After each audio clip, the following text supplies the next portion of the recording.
گھر والوں نے میری شادی 14 سالہ بچے سے کرا دی، جبکہ میں 26 سال کی جوان کنواری لڑکی تھی۔ مجھے بھی تو ضرورت تھی ایک جوان لڑکے کی، پر میرے ابا نے میری بچے سے شادی کروا دی۔ لیکن 14 سالہ بچے نے تو میرے ہوش اڑا کے رکھ دیے، کیونکہ اس نے لہسن پیس کر میں دلہن بنی بیٹھی تھی اور نہ چاہتے ہوئے بھی اپنے 14 سالہ شوہر کا انتظار کر رہی تھی۔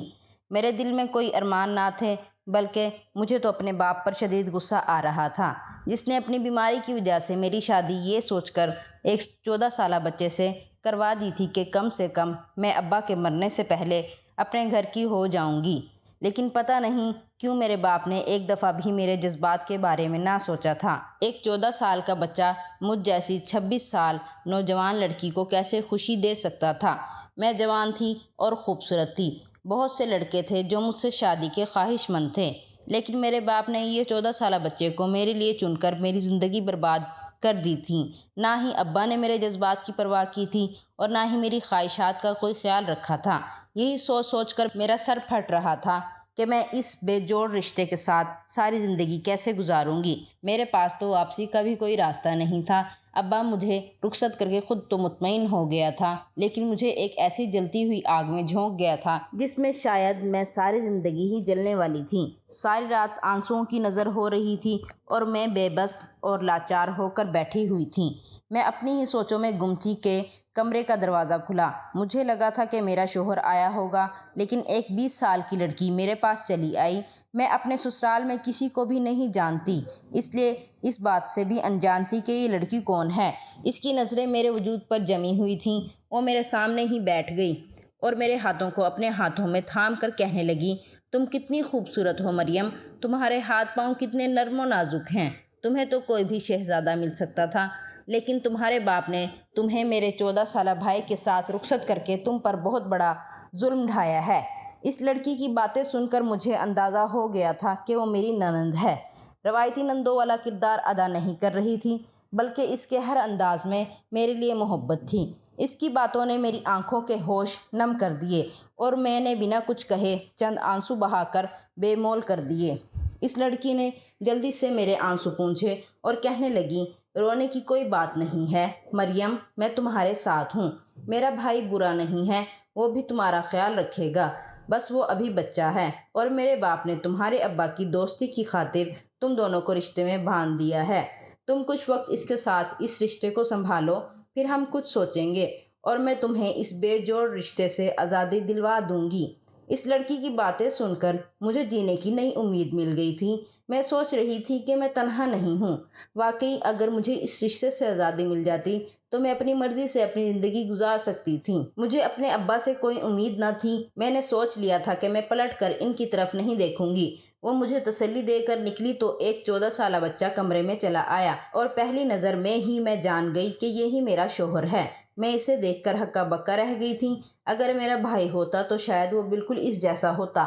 وہ میرے قریب آ کر بیٹھا اور بے اختیار ہی میری چوڑیوں سے کھیلتا ہوا کہنے لگا کہ مجھے سرخ رنگ کی چوڑیاں بہت پسند ہیں، یہ تو آپ کی گوری گوری کلائیوں پر بہت جچ رہی ہیں۔ میں نے گھبرا کر اپنے ہاتھ پیچھے لیے۔ وہ 14 سال کا تھا، لیکن میرا شوہر تھا، اور یہی سوچ کر مجھے کچھ گھبراہٹ ہو رہی تھی۔ میری اس حرکت پر اس نے مسکرا کر میری طرف دیکھا اور کہنے لگا کہ مریم، آپ تو ایسے ڈر رہی ہیں جیسے میں آپ کو کھا جاؤں گا۔ آپ میری بیوی ہیں، کیا آپ کو معلوم نہیں؟ ایک 14 سالہ بچے کے منہ سے اپنے لیے بیوی کا لفظ سن کر میں تو خاموش ہو گئی تھی، اور پھر میں نے کہا کہ میں بہت زیادہ تھک گئی ہوں اور لباس تبدیل کر کے سونا چاہتی ہوں۔ اس نے کوئی اعتراض نہ کیا اور میں غسل خانے میں گھس گئی۔ کتنی ہی دیر میں شاور کھول کر نیچے کھڑی اپنے آنسوؤں کو پانی کے ساتھ ملاتی رہی اور اپنے دل کو ہلکا کرتی رہی۔ مجھے یوں ہی شاور کے نیچے کھڑے کافی دیر گزر گئی تھی، اور پھر اچانک ایسے لگا جیسے کسی کی نظریں میرے وجود پر جمی ہوں۔ میں نے گھبرا کر ادھر ادھر دیکھا، لیکن واش روم میں کوئی ایسی کھڑکی نہیں تھی کہ کوئی باہر سے مجھے دیکھ سکتا۔ تو کیا کمرے میں سے کوئی مجھے دیکھ رہا تھا؟ لیکن کون؟ کمرے میں اور احمد تھے۔ میں بہت زیادہ پریشان ہو گئی۔ میں نے جلدی سے لباس تبدیل کیا اور غسل خانے سے باہر نکلی تو میرا شوہر بستر پر گہری نیند میں سویا ہوا تھا۔ اسے سوتا دیکھ کر مجھے یقین ہو گیا کہ مجھے وہم ہوا تھا۔ اگر وہ سو رہا تھا تو بھلا مجھے کون دیکھ سکتا تھا؟ میں خاموشی سے بیٹھ کے دوسرے کنارے پر لیٹ گئی اور آنکھیں بند کر کے سونے کی کوشش کرنے لگی۔ سارے دن کی تھکن اور رونے دھونے کی وجہ سے میری آنکھیں اس قدر جل رہی تھیں کہ کچھ ہی دیر میں نیند آ گئی، لیکن آدھی رات کو مجھے کچھ عجیب سا احساس ہوا اور میں نیند میں گھبرا کر اٹھ بیٹھی۔ کمرے میں اس قدر اندھیرا تھا کہ مجھے کچھ بھی سمجھ نہیں آ رہا تھا۔ نہ جانے کیوں مجھے نیند میں ایسا محسوس ہوا تھا جیسے کسی نے میرے وجود پر ہاتھ پھیرا ہو۔ بڑی مشکل سے میں نے میز پر رکھے لیمپ کو آن کیا اور اپنے ساتھ بستر پر پڑے احمد پر نظر ڈالی، جو پہلے کی طرح ہی گہری نیند سو رہا تھا۔ شاید پھر یہ میرا وہم تھا، اسی لیے ایسا لگا تھا کہ کسی نے مجھے چھونے کی کوشش کی ہے۔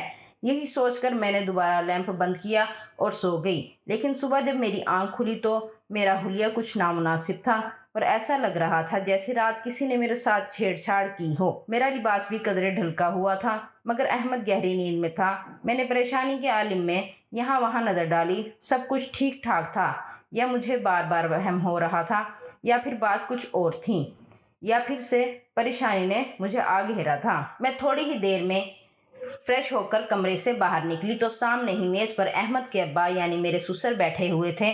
مجھے دیکھتے ہی انہوں نے سر سے پاؤں تک مجھے اپنی نظروں کے حصار میں لیا اور مسکرا کر کہنے لگے، آؤ مریم، میں تمہارا انتظار کر رہا تھا، چلو میرے ساتھ بیٹھ کر ناشتہ کر لو۔ میرے سسر نے کرسی اپنے قریب کی اور مجھے بیٹھنے کا اشارہ کیا تو مجھے کچھ عجیب سا لگا۔ ایسا نہیں تھا کہ میں اپنے سسر کو پہلی دفعہ دیکھ رہی تھی، میں انہیں اچھی طرح جانتی تھی۔ وہ میرے ابا کے دوست تھے اور ان کا ہمارے گھر میں کافی زیادہ آنا جانا تھا، لیکن شروع ہی سے مجھے وہ کچھ خاص پسند نہیں تھے۔ ان کی نظریں ہمیشہ ہی مجھے اپنے وجود کے آر پار ہوتی محسوس ہوتی تھیں، اور اب جس طرح وہ مجھے اپنے قریب بیٹھنے کا کہہ رہے تھے مجھے بالکل بھی اچھا نہیں لگا تھا۔ میں جان بوجھ کر ان سے دور رکھی کرسی پر بیٹھ گئی اور سر جھکائے ناشتہ کرنے لگی، لیکن سارا وقت مجھے ایسا ہی لگا جیسے نظریں مجھ پر پڑی ہوئی ہوں۔ کچھ ہی دیر میں میری نند بھی آ گئی اور میرے برابر ہی بیٹھ کر میری خوبصورتی کی تعریفیں کرنے لگی، اور پھر اپنے ابا کے سامنے اس نے بڑے شرارت انداز میں مجھ سے پوچھا کہ کل رات احمد نے تمہیں تنگ تو نہیں کیا؟ مجھے اس سوال کی امید ہرگز بھی نہ تھی۔ میں ایک دم ہی شرمندہ ہو گئی اور میری نظر جیسے ہی میرے سسر پر پڑی ان کے چہرے پر بھی مسکراہٹ تھی اور مجھے لگا کہ میں دوبارہ سر نہیں اٹھا سکوں گی۔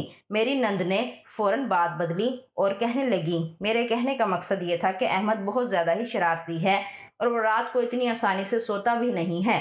میں اسے بہت زیادہ کہانیاں سناتی ہوں تب ہی جا کر اسے نیند آتی ہے، اسی لیے پوچھ رہی تھی کہ کہیں کل اس نے تمہیں بھی تو تنگ نہیں کیا؟ میں نے بڑی مشکل سے سر ہلایا اور خاموشی سے اپنے ناشتے پر توجہ دینے لگی۔ میرا بس چلتا تو میں اس منظر سے کہیں غائب ہو جاتی۔ میرے سسر ناشتہ کر کے وہاں سے چلے گئے تو میری جان میں جان آئی، لیکن اچانک ہی میری نند کہنے لگی کہ ابا نے صرف تمہاری ہمدردی میں احمد کا رشتہ تم سے کروایا ہے، ورنہ کوئی باپ اپنے بچے کی زندگی خراب نہیں کرنا چاہتا، اس لیے تم ابا کا خیال رکھا کرو۔ اماں کے انتقال کے بعد سے وہ بالکل تنہا رہ گئے ہیں۔ میری نند نے چائے کا ایک کپ نکال کر میرے سامنے رکھا اور کہنے لگی کہ ابا اپنے کمرے میں چائے پیتے ہیں، جاؤ اور جا کر ابا کے کمرے میں چائے دے آؤ، وہ خوش ہو جائیں گے۔ میں اس کی بات پر ایک دم ہی گھبرا گئی، لیکن میں اپنی نند کو انکار نہیں کرنا چاہتی تھی، اس لیے مجبوراً میں نے چائے کا کپ اٹھایا اور اپنے سسر کے کمرے میں پہنچ گئی۔ میرے تو سسر بستر پر بیٹھے ہوئے تھے، مجھے بھی اپنے قریب بیٹھنے کا اشارہ کیا، نہ چاہتے ہوئے بھی مجھے ان کے ساتھ بیٹھنا پڑا۔ دھیرے دھیرے سے میرے قریب ہو گئے اور آہستہ آہستہ سے کہنے لگے، میں جانتا ہوں میرا احمد تمہیں کوئی خوشی نہیں دے سکتا، وہ ابھی بہت چھوٹا ہے، لیکن بس کچھ دنوں کی بات ہے، پھر سب ٹھیک ہو جائے گا۔ ان کے منہ سے ایسی بات سن کر میں گھبرا کر کھڑی ہو گئی اور تیز تیز قدم اٹھاتے کمرے سے ہی باہر نکل آئی۔ یہ سسرال تو میرے لیے گلے کا پھندا بن گیا تھا۔ صرف 14 سالہ شوہر ہی میری پریشانی نہیں تھا، بلکہ میرے سسر بھی مجھے ایک آنکھ نہیں بھاتے تھے۔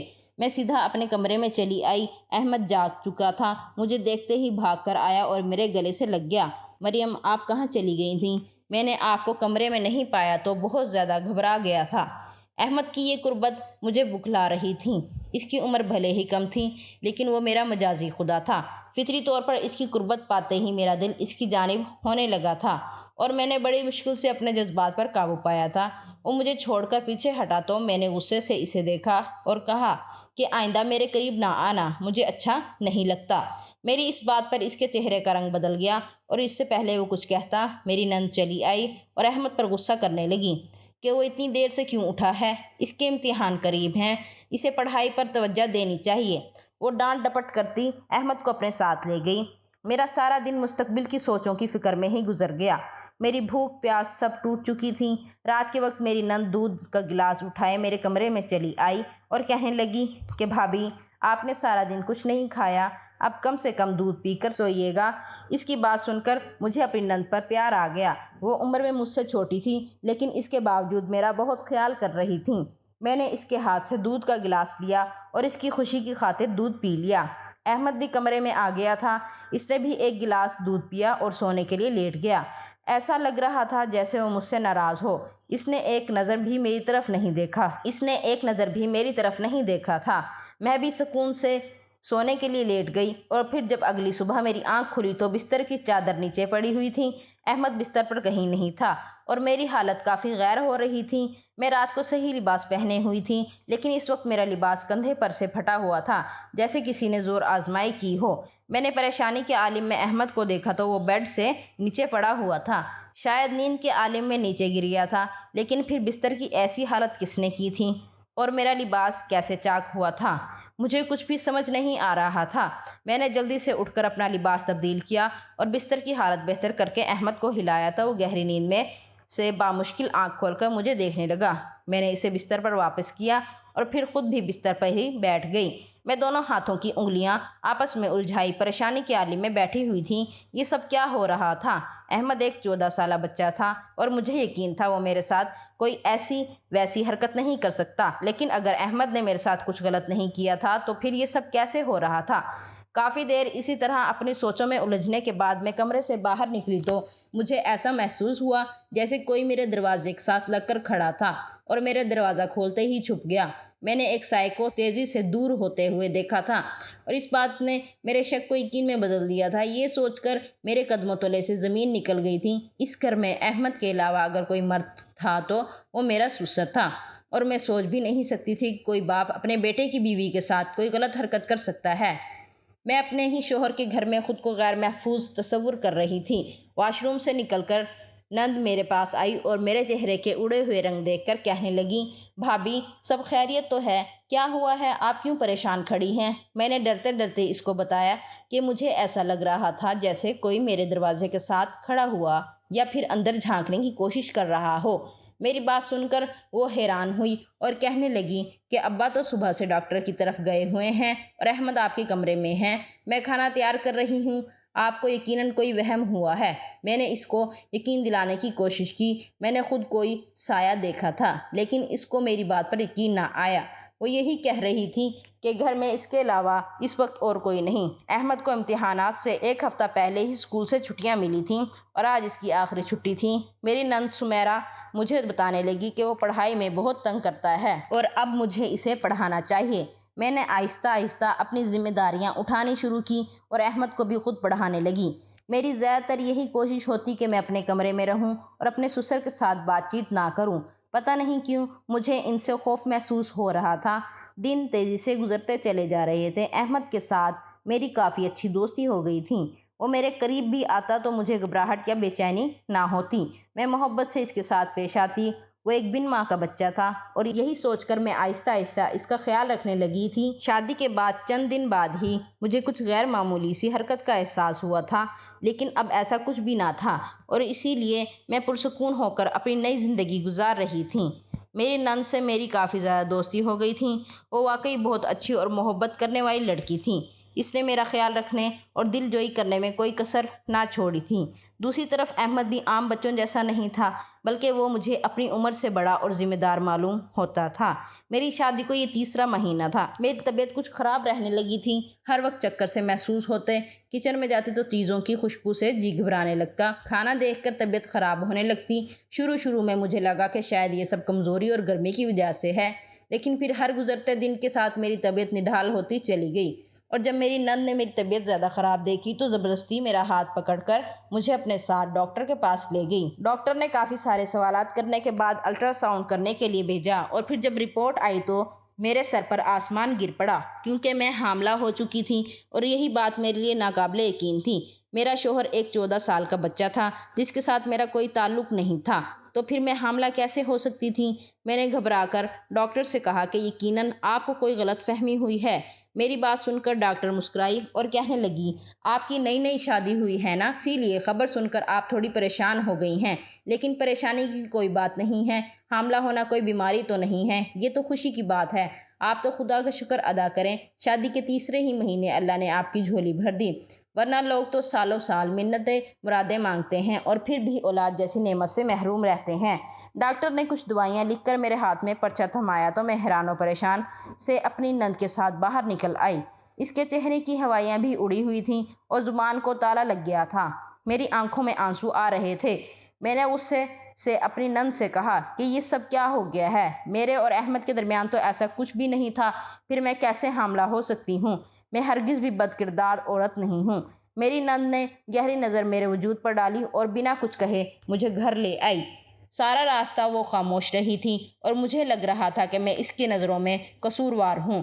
مجھے ڈر تھا کہ اگر وہ بھی میرے کردار پر یقین نہیں کرے گی تو میں کہاں جاؤں گی۔ اپنے سسر سے تو مجھے ذرا بھی امید نہ تھی، کہیں یہ بچہ میرے سسر کا تو نہیں۔ یہ خیال آتے ہی میرے پیروں تلے سے زمین نکل گئی تھی۔ میں اور سمیرہ جیسے ہی گھر میں داخل ہو گئے تو سامنے ہی میرے سسر بیٹھے تھے۔ انہیں معلوم تھا کہ ہم ڈاکٹر کے پاس گئے ہیں۔